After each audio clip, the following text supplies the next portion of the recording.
It started with a move for peace and ended with a loaded gun. After 3 decades of boardrooms and burnout, all this father wanted was a quiet life. A porch, a breeze, a cup of coffee with his son.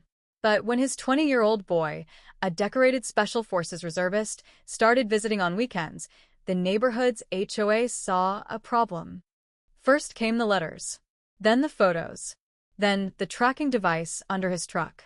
And just when things couldn't get more absurd, a fake security guard, armed, unstable, and handpicked by the HOA, pointed a real gun at the wrong man. What followed? A war of silence, strategy, and receipts. Hidden surveillance, forged votes, a Homeland Security agent, and one very calm soldier who'd had enough. This isn't fiction. This is the story HOAs don't want you to hear. Get ready for power, paranoia, and petty politics turned dangerous. If you've ever lived in a neighborhood with an HOA, or just love seeing arrogant people get exactly what they deserve, this is the story for you. Subscribe now to Real HOA Drama and follow this jaw-dropping true tale of control, corruption, and quiet retaliation. Because in Willow Creek, the rules aren't just unreasonable, they're weaponized. When I first moved to Willow Creek Estates, I thought I had finally found it, the quiet I'd spent 3 decades chasing. After 30 years of contracts, coffee-fueled boardrooms, and the slow erosion of my hairline by corporate politics, all I wanted was a porch, a stream, and a place where the loudest thing on a Saturday morning was the wind flirting with the wind chimes.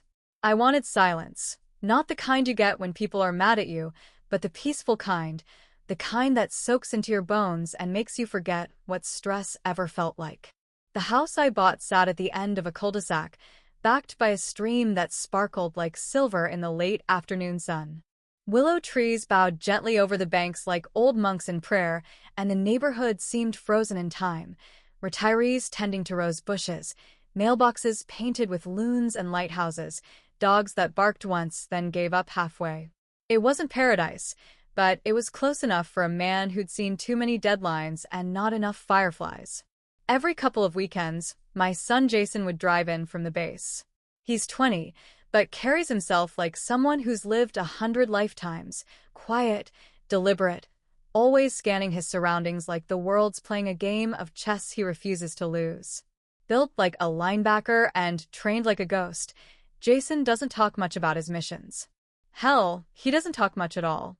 But when he visits, he grills a mean steak, fixes things I didn't know were broken, and sits beside me on the porch without needing to say a word. That's our thing. Peace in the stillness. At first, the neighbors were friendly enough. Bob from next door offered me a jar of pickled eggs I pretended to enjoy. Donna down the street brought me a pie so sugary it probably qualified as a weapon in some states. Even the HOA, which usually inspires the same warm feelings as jury duty, seemed tolerable. Rules were basic. Keep your grass short, don't paint your house neon green, and try not to summon Satan in the cul-de-sac. Reasonable stuff. Then Karen happened. Karen, freshly elected president of the HOA, came with the energy of a substitute teacher who's read just enough legal jargon to be dangerous.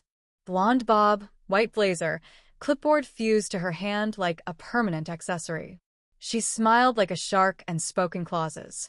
Within weeks, she'd introduced new initiatives with names that sounded harmless. Community Consistency Protocol, Enhanced Tranquility Oversight, but all meant one thing: control. And she wielded it like a kid who'd found the nuke button on a video game. Things got weird when Jason visited one weekend and helped an elderly neighbor, Mr. Harrison, 80-something, hard of hearing and proud of it. The man tripped near his driveway, and Jason caught him before he hit the concrete. Next day, Mr. Harrison crossed the street to avoid Jason like he was radioactive. Didn't wave. Didn't nod. Just kept his eyes locked forward like if he acknowledged Jason, a demon might appear in his begonias. It wasn't just Mr. Harrison. Others began to look at my son like he didn't belong. Like muscles and tattoos meant danger. Like quiet meant menace. And Karen? Karen started showing up more often. Not to say hi, just to observe. I moved here for the silence. But silence, I learned, can rot just like anything else. It was the kind of quiet that came before the sirens, the storm, the shouting. The kind that makes your skin itch even though nothing's happening yet. And deep down, I knew it. Something was coming. It started with a camera click. Jason had just finished a morning jog, gray t-shirt soaked, duffel bag slung over one shoulder like it weighed nothing, when I heard the shutter. Not from a phone. Not subtly. This was the aggressive click of someone who wanted to be seen doing it. Across the street, old Greg, knee brace, tube socks, and a poodle named Muffin, lowered his Nikon with a smirk like he'd just caught Bigfoot raiding his trash. Jason didn't flinch. He never does. He just nodded politely and kept walking up the driveway. But I saw it. The look. That same slow calculation he gets when something's off. He didn't say a word, but I knew he'd just mentally bookmarked the man, the house, the exact angle the photo was taken from. The next day, we got the letter. Cream envelope. Gold seal like it was inviting us to a wedding, but the contents were more like a funeral. Willow Creek Community Initiative. Notice of policy update. Inside, a single page that might as well have been written in barbed wire. Effective immediately, Willow Creek Estates is initiating the transition to a 55-plus preferred residency model. In alignment with evolving community values, residents under 30 must register as guests with prior approval from the board. Unapproved visitors will be considered in non-compliance. Translation? Jason wasn't welcome. And he never would be. The same HOA that used to remind us to take our garbage bins in before Tuesday now wanted to regulate birthdays. I looked at my son, war veteran, government-trained, carrying more discipline in his little finger than the entire HOA board combined, and watched him reread the letter without a blink. "So, I'm contraband now," he said dryly, tossing the letter on the kitchen island and pulling out a protein bar. But things didn't stop there. No, Karen and her army of clipboard crusaders were just getting warmed up. That weekend, Jason found a note on his windshield. Handwritten. Block letters. Visitor parking only. This is a private street. Thing is, he'd parked in my driveway. Then there were the golf carts. They started appearing at odd hours. At first, I thought it was just retirees doing laps, but the clipboards, walkie-talkies, and binoculars gave them away. They weren't patrolling for safety. They were watching. Logging plates. Taking pictures. Whispering into radios like they were in a low-budget spy flick. And Jason? He didn't confront. He didn't escalate. He just watched back. Until the GPS tracker. It was a Tuesday. Jason had slid under his truck to change the oil. A few minutes later, I heard, "Dad," from the garage. He stood there holding a black plastic puck, no bigger than a cigarette pack, with a blinking LED light. It was magnetic. Clean. Commercial grade. "They're tracking me," he said, like he was announcing the weather. No anger. No fear. Just that same unsettling calm. We stared at each other for a long moment, and in that silence, something shifted. This wasn't about grass height or parking spaces anymore. This was something darker, an attempt to control, to intimidate. And Jason, to them, was the walking embodiment of what they couldn't regulate. "They're scared of you," I said finally. Jason gave a small, humorless laugh. "No," he replied, eyes narrowing. "They're scared of what I represent. And scared people make stupid decisions." He wasn't wrong. And deep down, I knew we hadn't seen stupid yet. But it was coming. And we'd be ready. Carl showed up on a Thursday, and like most bad ideas in this neighborhood, he came wrapped in polyester and false authority. He called himself a security liaison. The badge on his chest looked like something you'd find in a bargain bin at Party City. Silver, plastic, and trying way too hard. His uniform shirt bore the faded logo of Metro Security Solutions, a company that hadn't existed since Obama's first term. But none of that stopped Carl from walking around like he was God's gift to suburban safety. Sunglasses mirrored. Chest puffed. Belly leading the charge like a proud general in the war against reason. HOA hadn't announced him. No vote. No background check. Just poof. There he was, parked at the front gate like a gargoyle with a grudge. Jason was the first to meet him. He'd pulled up in his truck, window down, sun catching the dog tags hanging from the mirror. Carl stepped out from the shade like he was emerging from a movie set, hand on his hip, 1 foot forward. Theatrical, really. Need to see your ID, Carl barked. Jason blinked. I'm just going to my dad's house. You're not on the pre-approved list. Jason smiled politely. That's because the Constitution does require guest lists for private driveways. Carl didn't like that. Park and wait. I need to confirm with the board. Jason waited 3 seconds, then rolled up the window and drove off. Come. Slow. Like Carl didn't exist. That was when it got personal. Carl started tailing Jason every time he came in. Flashlight checks at night, blocking his path in the driveway. Once, he even stood in front of the truck with arms crossed like he thought he could stop half a ton of Detroit steel with sheer willpower. Sir, I am authorized to detain, he said one evening, flashlight shaking in his grip. Jason looked at him like a disappointed older brother. Step aside, or I call the sheriff. Carl stepped aside, but his pride didn't. Later that week, I got curious. So I did some digging. It didn't take long, just a couple of calls to friends in the county records office and a search through the Department of Public Safety's little-known bad actor list. Carl had a record. Back in 2008, he'd been tossed out of a civilian security program after impersonating a U.S. Marshal. Not joking. Full outfit, fake badge, the works. Tried to break up a bar fight at a county fair like he was in a Clint Eastwood movie. Turned out he wasn't even licensed. Got banned from 3 municipal buildings for threatening a city councilman with citizen's arrest. And the kicker? The HOA knew.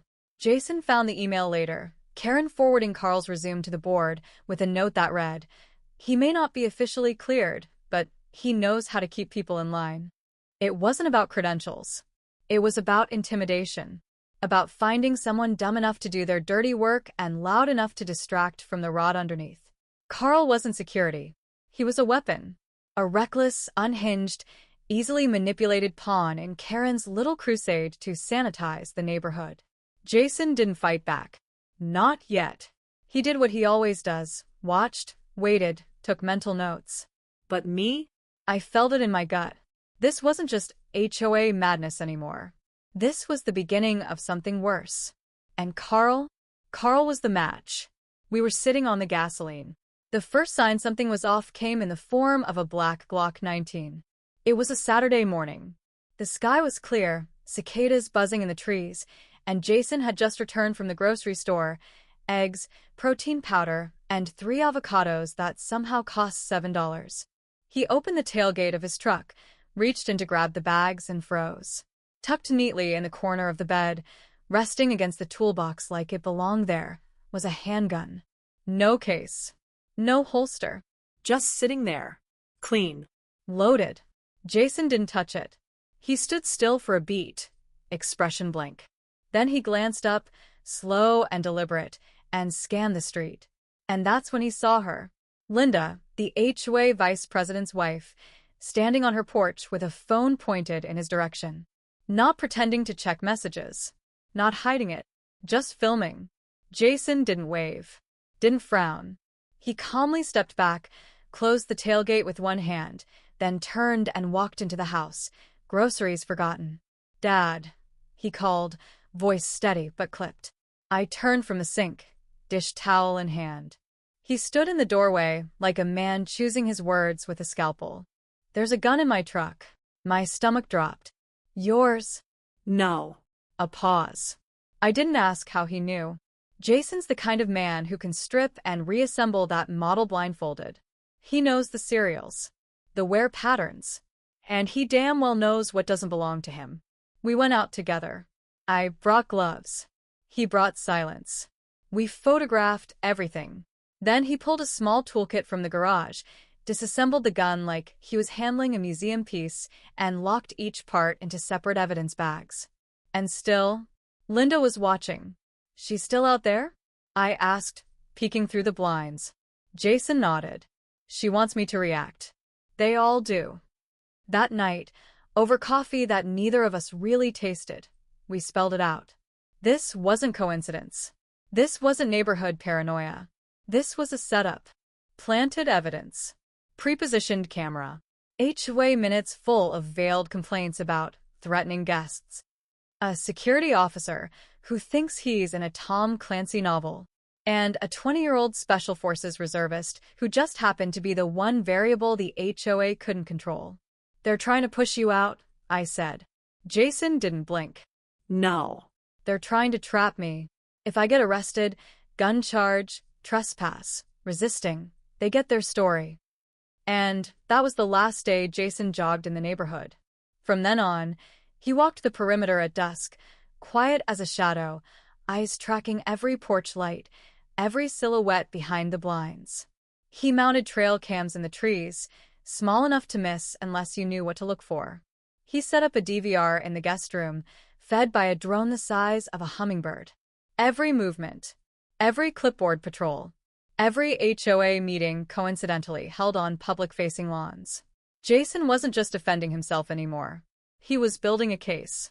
Because the real danger wasn't just that they planted a weapon in his truck. The real danger was how comfortable they'd become doing it. And if they were bold enough to do this, we hadn't seen their worst yet. But neither had they seen his. It should have been a quiet Sunday. I was halfway through scrambling eggs when the phone rang. Unknown number. I almost didn't pick up scams, surveys, political robocalls. But something in my gut told me to press accept. All I heard on the line was heavy breathing. Then a voice, gravel-thick and full of panic. "This is your son's phone. You need to get to the front gate." Click. The silence that followed wasn't just eerie, it was charged. My keys were in my hand before I even registered moving. The skillet hissed behind me as I sprinted to the truck. By the time I reached the gate, the scene looked like a standoff from a made-for-TV movie, except it was real. And deadly. Carl was in the middle of the road, legs spread like a wannabe gunslinger at high noon, one trembling hand extended, the other gripping a sidearm aimed directly at my son's chest. "Get on the ground," he screamed, voice cracking. Face down. Hands where I can see them. Jason? He didn't move. Didn't twitch. He stood there, calm as a stone statue, arms slowly raised, palms open. His eyes were locked on Carl's like he was reading his soul, and finding it lacking. "You don't want to do this," Jason said quietly, voice low and steady. "You really don't." Carl stepped closer, gun shaking like it weighed 50 pounds. "You're trespassing. You match the description of." Jason tilted his head slightly. "You've seen me every weekend for 4 months," he said. "You waved at me last week." That's when I pulled up, slammed the brakes, leapt from the cab. "Carl," I shouted, hands up, heart hammering. "Drop the gun." He spun halfway toward me, muzzle tracking between my son's chest and my own ribcage. My blood froze. "Stay back," he barked. "You're pointing a loaded weapon at a U.S. citizen on a public road." I yelled. "He's unarmed." "That's my son." "He's not registered," Carl shouted, sweat dripping down his temple. "The board said he's a threat." And then, just long enough, he hesitated. That's all Jason needed. I blinked. 1 second, Carl was holding a weapon. The next, it was on the ground. Carl was on his knees. Jason behind him, calm as ever, one knee resting between Carl's shoulder blades, hands pinned gently but firmly behind his back. "No dislocations," Jason said evenly. "Yet." Carl wailed like a child, face pressed to the pavement. "He attacked me. He went for my gun." I was already dialing the sheriff. 15 minutes later, a patrol car rolled up. Out stepped a young deputy, mid-30s, sharp eyes, badge slightly crooked. He scanned the scene, took one look at Carl, and sighed. "You again?" Carl sputtered. "I was assaulted. I was performing illegal." "Carl," the deputy cut in, "you're not law enforcement. You're a homeowner with a novelty badge and a dangerous imagination." Jason said nothing. Just stood nearby, arms folded, watching like a man who's seen this play out in worse places, with real casualties. The deputy walked over to me, leaned close. His voice dropped low. "They tried this on 2 other families before," he muttered. "Didn't get this far, but yeah. HOA's got pull. Real ugly stuff under the rug." My stomach turned. Because this wasn't just about Jason. This was a pattern. A weaponization of fear dressed in policy and paperwork. And if this was how far they were willing to go, we weren't dealing with a community anymore. We were dealing with a system. One that had just made its biggest mistake yet. Jason didn't speak much after the gun incident. He didn't need to.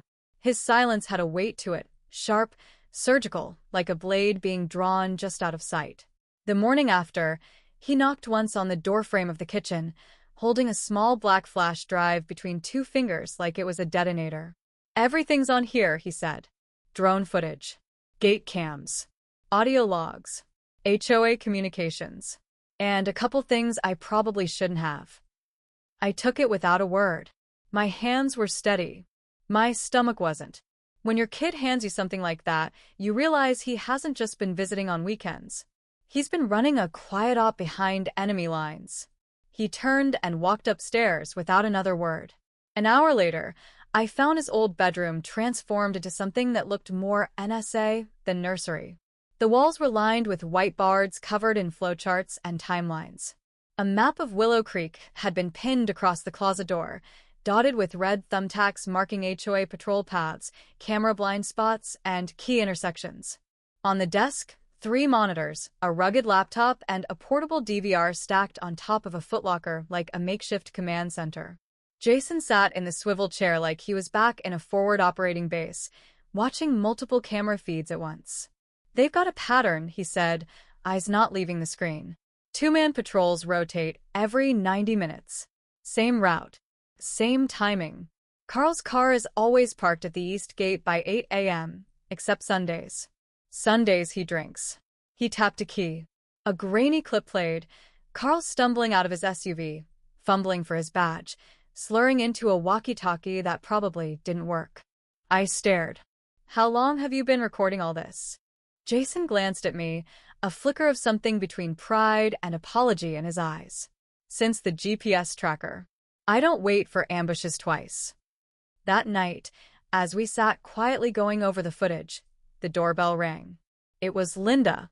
Not HOA Linda, clipboard in hand, sunglasses at night Linda. This was someone else entirely. She stood on the porch in a hoodie, no makeup, hands shaking slightly around a manila envelope. "Can I talk to you?" she asked. I glanced at Jason. He gave a small nod. We let her in. She sat at the kitchen table like someone expecting lightning to strike at any moment. "I didn't sign up for this," she whispered. "I thought it was about keeping the community clean. But Karen, she's gone full witch hunt.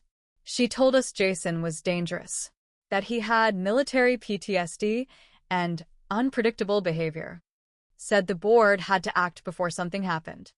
Linda slid the envelope across the table. "Emails," she said. "Internal board messages. You'll want to read the one where Karen jokes about planting a reason to call the cops." Jason didn't flinch. I didn't either. We were past shock now. I opened the envelope. Printed screenshots. Forwarded threads. Some signed. Some laced with laughing emojis. All of them damning. "You know this might cost you," I said. Linda nodded. "I don't care anymore. I've lived here 20 years. I won't watch it turn into a police state run by retirees with delusions of grandeur." She left without asking for protection. Without asking for anything really. Jason watched her go, then turned back to his screens.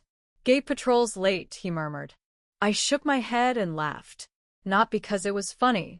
Because my son, the quiet kid who once read military theory instead of comic books, was now waging a legal, digital, strategic war. And the board? They didn't even know they'd already lost the first battle. The county records office smells like dust, regret, and decades of poor filing systems. It's tucked behind the courthouse in a building so beige it might as well be hiding in plain sight. There's no receptionist, just a vending machine that hasn't worked since 2004 and a man named Steve who guards the archives like Indiana Jones guards ancient artifacts, with more suspicion than actual security. I spent 6 hours there. 6 hours flipping through brittle manila folders and PDF scans so grainy they could pass for cryptic runes. I wasn't sure what I was looking for until I found it. Resolution 1148. Intent to transition to age-restricted community. Stamped. Dated. Printed in a cheerful Times New Roman like that would make it less fraudulent. But here's the kicker. There wasn't a single signature. Not one actual homeowner endorsement. Just a list of typed names. No initials. No verification. And when I matched them against the current county registrar, 6 were dead. for had sold their homes, and 2, bless their wandering souls, hadn't even lived in Willow Creek in over a year. That wasn't oversight. That was orchestration. A stage play of legality performed for an audience too polite to question the script. I snapped photos of everything, cross-referenced, highlighted, annotated. By the time I left, my fingers were gray with toner dust, and I had the kind of headache you only get from uncovering someone else's long-term con. Back home, Jason was already waiting. I cross-checked the signatures on the last 3 ballots, he said without turning from his monitor. Half of them matched Karen's handwriting. Same slant, same pressure. She didn't even try to disguise it. He tapped a key. The screen showed a comparison. Signatures from the so-called voting record layered over Karen's signature on a budget memo. Identical. She forged votes, I muttered. Votes from the dead. Jason nodded. The HOA isn't a board. It's a stage. And Karen's the one pulling the strings. And then we dug into Carl. Jason had requested his public file from a friend in county law enforcement. The folder arrived encrypted. What we found inside read like a rejected script from cops. Carl W. Preston. Denied security license renewal 3 times. Cited in 2015 for impersonating a federal marshal at a county fair. Physically removed from 3 municipal facilities for aggressive and erratic behavior. Once attempted to detain a high school janitor he believed was a foreign agent. You can't make this stuff up. He's not just a mall cop with a chip on his shoulder, I said.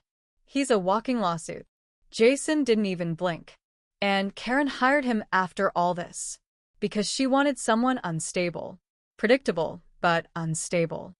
That night, we spread out all the documents across the dining room table. Emails, forged ballots, criminal records, falsified meeting notes. It didn't look like evidence. It looked like a reckoning waiting to happen. They've been operating in the dark, Jason said quietly, eyes scanning the paper trail like a battlefield map. So, we bring the floodlights. He leaned back, arms folded. First, we expose the fraud. Then, I asked. He smiled that dangerous, confident smile I hadn't seen since his deployment ceremony. Then we show them what happens when you try to wage war against someone who's been trained to win one. You don't prepare for a war like this with shouting matches or yard signs.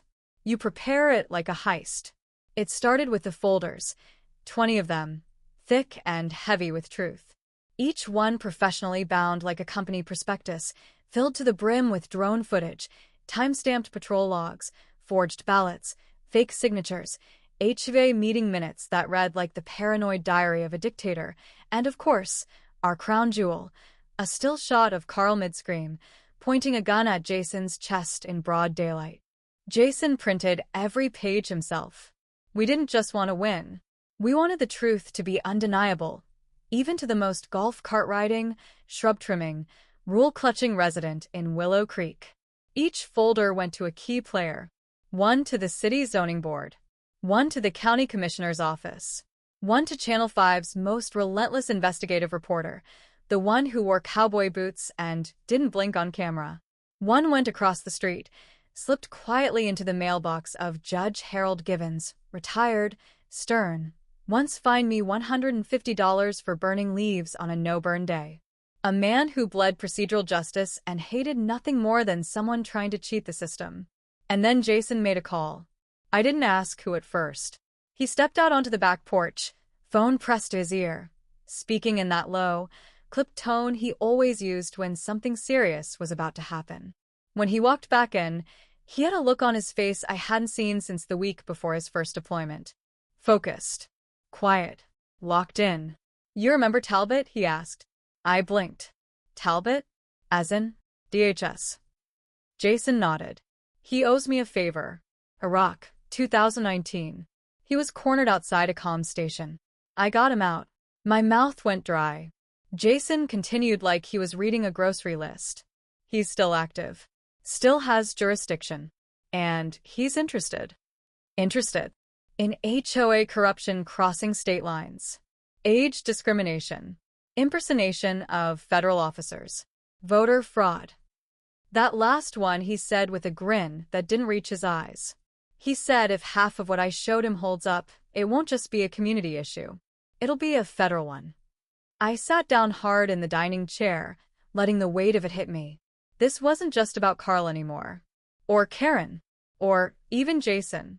This was about every neighborhood in America where power-drunk boards bullied people into silence, where rules were twisted into weapons, where someone thought that a gold seal on a letterhead gave them the right to ruin someone's life.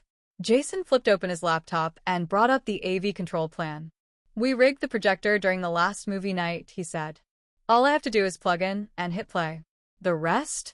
The rest takes care of itself. I chuckled, despite everything.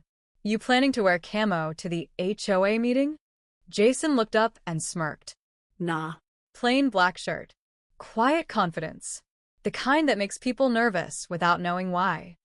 I nodded slowly. They're not going to know what hit them. He shrugged. They won't even know they've been hit. Not until it's already over. And just like that, we had a plan. Not revenge. Not chaos. Just light. Lots of it. Focused, sharp, and public. Because sometimes the best way to end a regime isn't with fire. It's with full transparency and an audience. By 5:20 p.m., there was already a line out the door of the Willow Creek Community Center. Lawn chairs scraped concrete. Bottled waters were passed like communion. It didn't feel like an HOA meeting. It felt like Judgment Day, half courtroom, half county fair, with just a whiff of revolution. We didn't say much on the drive there. Jason sat beside me, dressed in a plain black t-shirt, sleeves rolled tight against arms that could bench press Carl and the HOA charter at the same time. He didn't smile. He didn't scowl. He just existed. Calm. Composed. And completely unshakable. Karen opened the meeting with her usual smugness, tapping that little gavel like she was presiding over a constitutional convention. Doug the treasurer was already sweating, flipping through an empty folder like it might suddenly fill with plausible deniability. Na blinked nervously behind her cat-eye glasses, clutching a pen like it could protect her from the truth. Carl stood by the door, arms crossed over his Metro security shirt, the same one from a company that hadn't legally existed in over a decade. His posture said, tough guy. His eyes said, please don't. Then Jason stepped forward. Emergency agenda item, he said, voice like steel wrapped in velvet. Section 12.3 of the bylaws.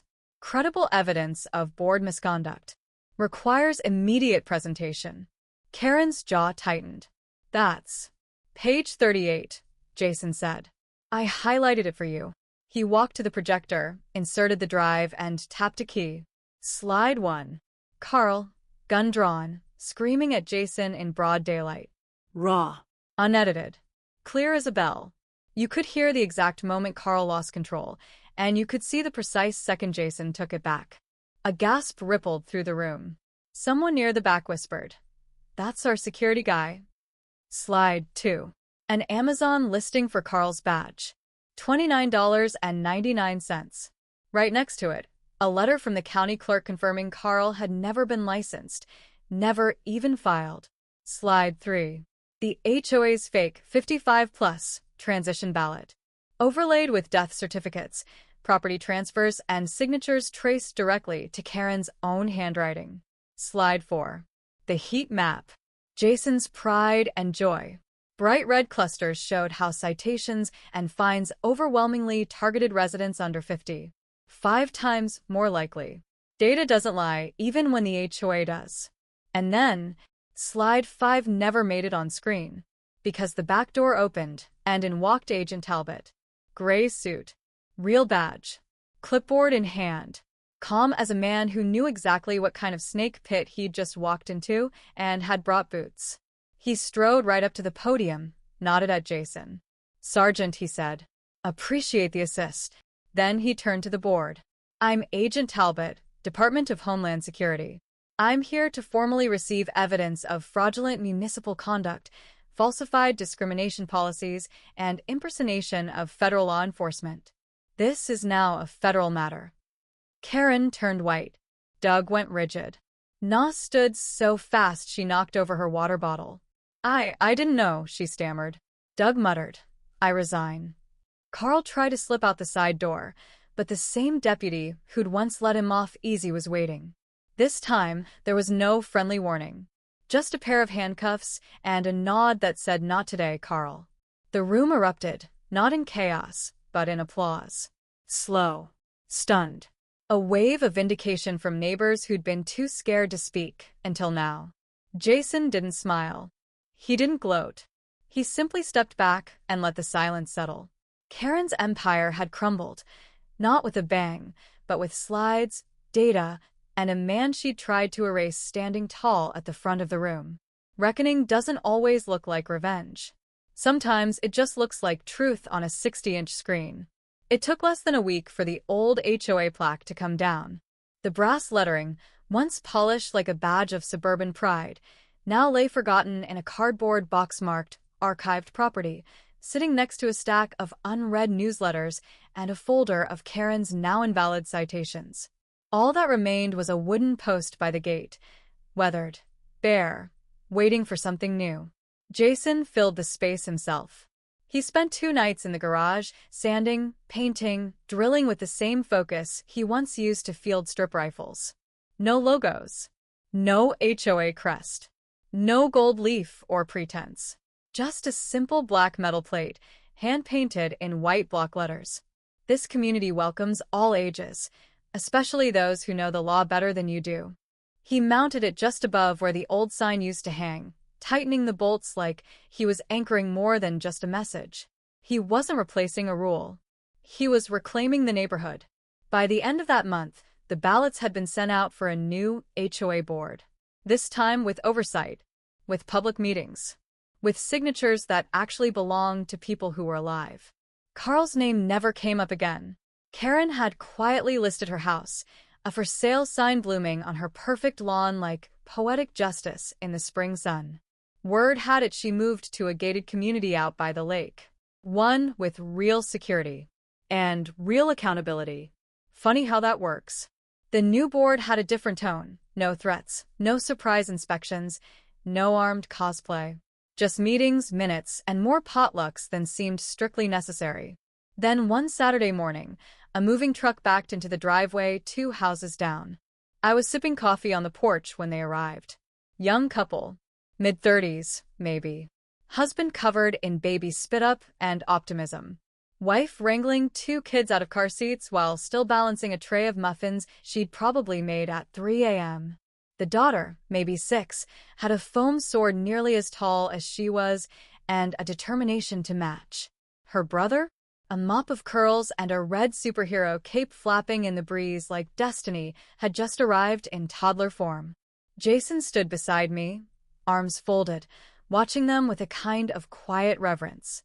The boy darted across the lawn, cape streaming, while the girl twirled in circles, sword held high like she was defending the last unicorn on Earth. No one told them to be quiet. No one snapped photos. No one called security. Jason took a sip of his coffee, eyes still on the kids. I like them already, he said. I smiled. Yeah, me too. The wind rustled through the trees, gentle and clean. The chimes sang their lazy tune, no longer drowned by paranoia or whisper campaigns. The gate creaked softly in the distance, not as a warning, but as a welcome. For the first time in a long time, Willow Creek felt like what it was supposed to be, a place to live, not a place to prove you belong. That night, porch lights glowed warmly up and down the street. No checklists. No clipboards. Just neighbors leaning on railings, sharing stories, and breathing a little easier. Justice had come, not with pitchforks, but with process. Not with vengeance, but with vision. And peace? Real peace? It came not from silence, but from knowing that if the wolves ever came back, there were people here now, quiet, steady, and ready, who knew exactly how to keep them at bay. And they wouldn't even need to raise their voice to do it.